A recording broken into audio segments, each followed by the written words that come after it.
ating itlog.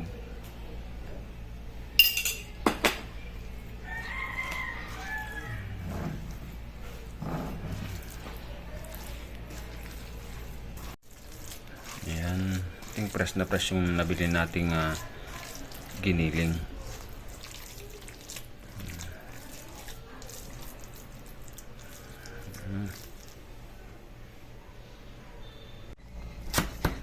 Slice tayo ng onion leaves, nilalagay natin.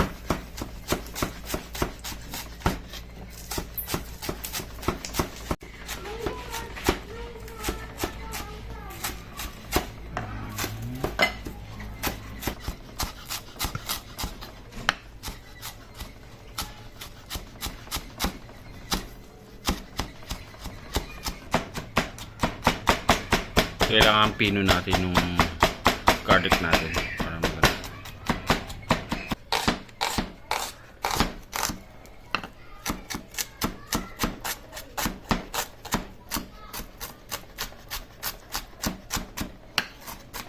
Gagamitin natin merkado sa paggawa ng Shanghai.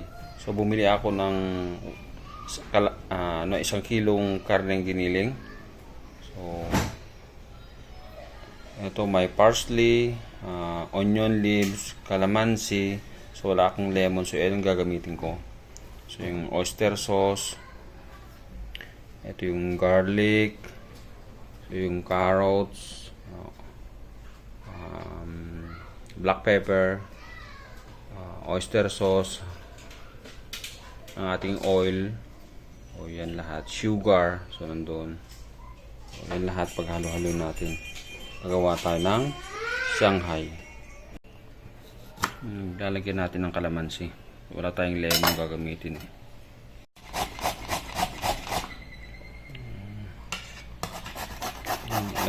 Maglalagay tayo ng 2 pirasong maliliit na carrots para sa 1 kilo nating Shanghai.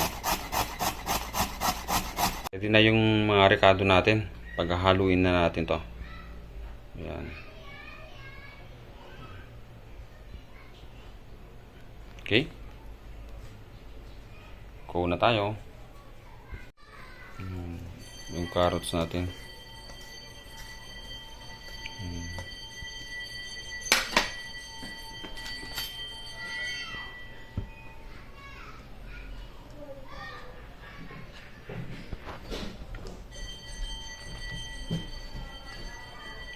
Mixing natin. Lahat lalagyan na natin yan.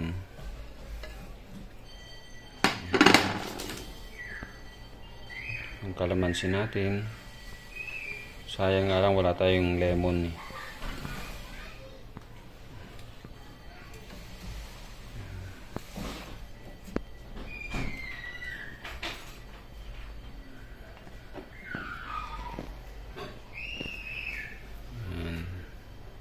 Gagamit lang tayo ng mga siguro 4 or 5 kalamansi.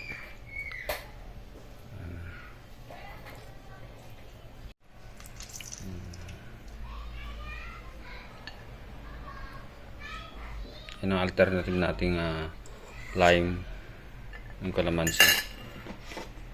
So, yan, other ingredients na ihalo natin para minsanan. So, yung ating soy sauce, konting mantika, and then yan, oyster sauce. Yan, oyster sauce natin. Yan.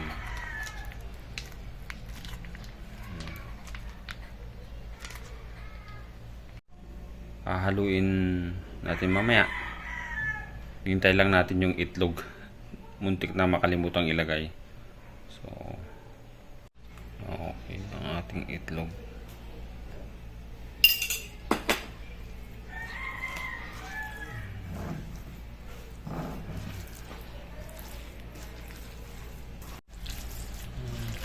Haluin natin ng maigi. Mix na natin yung ingredients sa kinaman na natin. Wala tayong gloves eh. Pero isang sabon naman tayo. Yan. Hindi naman ano to, pang pagkaing pampamilya, pero pagka negosyo to hindi pwede. Kailangan nating naka-gloves. So,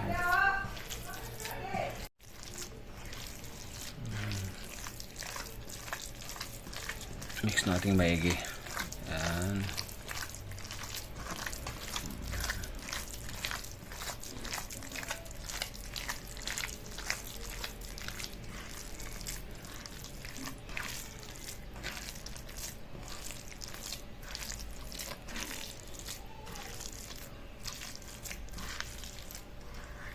Okay. Magbabalot na tayo. Yan.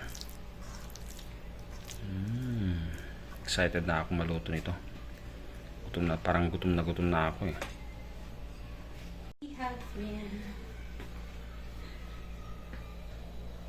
Yan. Okay, ready na natin yung wrapper. Balot na tayo.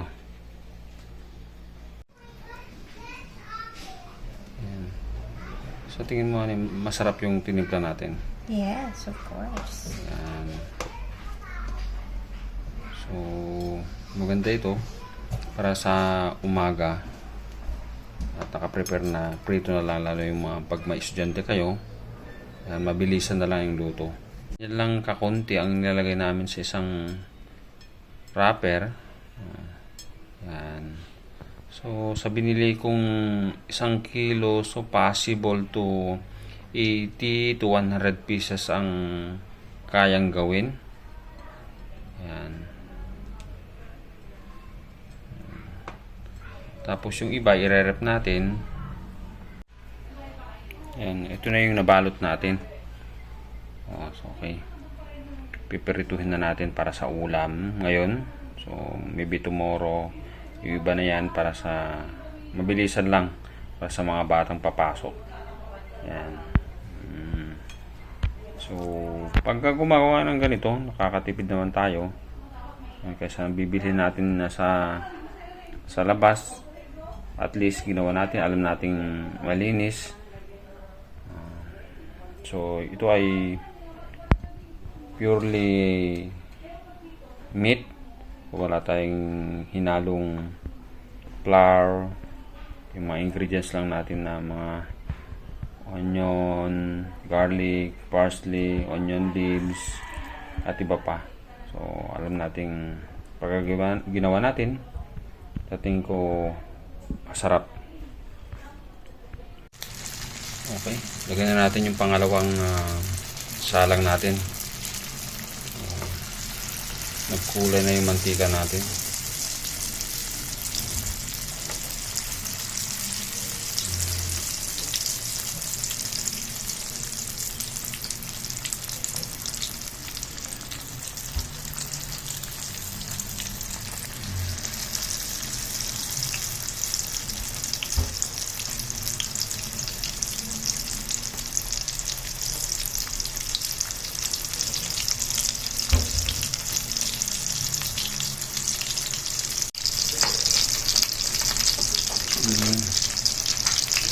Itim na yung mantika natin.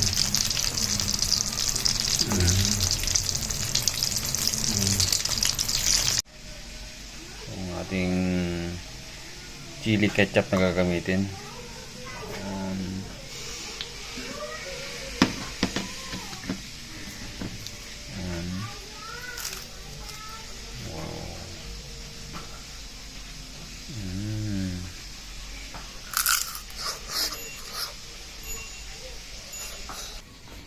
Ikaw, Sophie, gusto mo?